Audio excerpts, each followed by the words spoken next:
નમસ્કાર, શાશ્વત સંદેશમાંથી હું છું યોગેશ કવિશ્વર।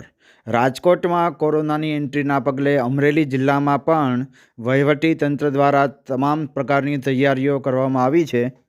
હાલમાં અમરેલી જિલ્લામાં કોરોનાનો એક પણ કેસ નથી, પરંતુ વહીવટી તંત્ર દ્વારા લોકોએ સરકાર દ્વારા જાહેર કરવામાં આવેલી ગાઈડલાઇનનું પાલન કરવા માટે જાહેર અપીલ કરવામાં આવી હતી।